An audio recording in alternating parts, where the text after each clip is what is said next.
ఆంధ్రప్రదేశ్లో ఆరోగ్య సురక్ష అన్న పేరుతో గ్రామీణ ప్రాంతాల్లో ప్రతి కుటుంబం దగ్గరికి వెళ్ళే ఏర్పాటు చేసి ప్రతి గ్రామానికి ఆరోగ్య కార్యకర్తలను పంపించి ఒక స్క్రీనింగ్ చేయడం, ఒక బేస్ లైన్ అక్కడ ప్రస్తుతం ఆరోగ్యం ఎట్లా ఉంది చేయడం, దాని మొత్తాన్ని కూడా హెల్త్ రికార్డ్స్ని డిజిటైజ్ చేయడం ఆ ప్రయత్నం జరుగుతుంది.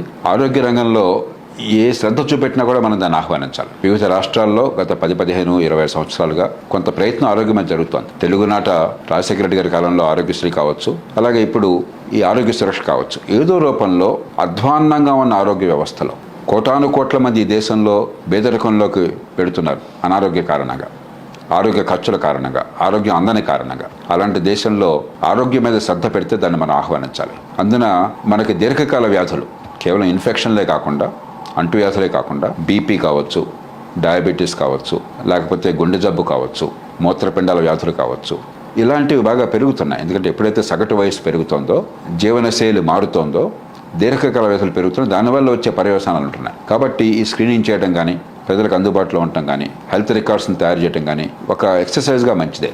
ఆరోగ్యశ్రీలో ఉన్నటువంటి మంచి ఏర్పాటు ఏమిటి? మీకు ఇష్టం వచ్చిన ఆసుపత్రికి వెళ్ళొచ్చు. ప్రభుత్వం కొన్ని ఆసుపత్రులు అంగీకరించిన వాళ్ళందరినీ లిస్ట్ ఇస్తుంది. వాళ్ళు ఎవరి దగ్గరికి వెళ్తారో మీ ఇష్టం. ఎక్కడ నచ్చితే, ఏ డాక్టర్ మీద నమ్మకం ఉంటే, ఏది అనుకూలంగా ఉంటే అక్కడికి వెళ్తారు మీరు. కానీ ఫలానా చోటుకి వెళ్ళాలని నిర్దేశించాల. కాబట్టి ఉన్న మేరకు విజయాలు సాధిస్తుంది. ఎందుకంటే రోగికి ఆ తృప్తి ఉన్నది, మంచి డాక్టర్ దగ్గరికి వెళుతున్నానని చెప్పాను. ఆ వైద్యుడికి లేక ఆసుపత్రికి ఈ పేషెంట్ని కనుక ఆకర్షించకపోతే మీకు ఆదాయం రాదు. ప్రపంచంలో అధ్వాన్నంగా విద్య, ఆరోగ్యం ఉన్నటువంటి దేశాల్లో భారతదేశం, అందున పెద్ద దేశాల్లో మనంత అధ్వాన్నంగా మరే దేశంలో లేదు. కాబట్టి ఈ రెండు రంగాల మీద ఎక్కడ దృష్టి పెట్టినా దాన్ని మనం ఆహ్వానించాలి, ప్రోత్సహించాలి.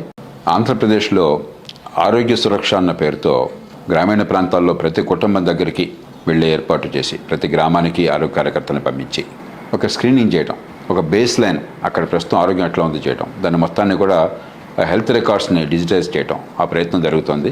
ఆరోగ్య రంగంలో ఏ శ్రద్ధ చూపెట్టినా కూడా మనం దాన్ని ఆహ్వానించాలి. వివిధ రాష్ట్రాల్లో గత 10, 15, 20 సంవత్సరాలుగా కొంత ప్రయత్నం ఆరోగ్యం మీద జరుగుతోంది. తెలుగునాట రాజశేఖర రెడ్డి గారి కాలంలో ఆరోగ్యశ్రీ కావచ్చు, అలాగే ఇప్పుడు ఈ ఆరోగ్య సురక్ష కావచ్చు, ఏదో రూపంలో అధ్వాన్నంగా ఉన్న ఆరోగ్య వ్యవస్థలో కోటానుకోట్ల మంది ఈ దేశంలో పేదరికంలోకి పెడుతున్నారు అనారోగ్య కారణంగా, ఆరోగ్య ఖర్చుల కారణంగా, ఆరోగ్యం అందని కారణంగా. అలాంటి దేశంలో ఆరోగ్యం మీద శ్రద్ధ పెడితే దాన్ని మనం ఆహ్వానించాలి. అందున మనకి దీర్ఘకాల వ్యాధులు కేవలం ఇన్ఫెక్షన్లే కాకుండా, అంటువ్యాధులే కాకుండా, బీపీ కావచ్చు, డయాబెటీస్ కావచ్చు, లేకపోతే గుండె జబ్బు కావచ్చు, మూత్రపిండాల వ్యాధులు కావచ్చు, ఇలాంటివి బాగా పెరుగుతున్నాయి. ఎందుకంటే ఎప్పుడైతే సగటు వయసు పెరుగుతోందో, జీవనశైలి మారుతోందో, దీర్ఘకాల వ్యాధులు పెరుగుతున్నాయి. దానివల్ల వచ్చే పర్యవసానాలు ఉంటున్నాయి. కాబట్టి ఈ స్క్రీనింగ్ చేయడం కానీ, ప్రజలకు అందుబాటులో ఉండటం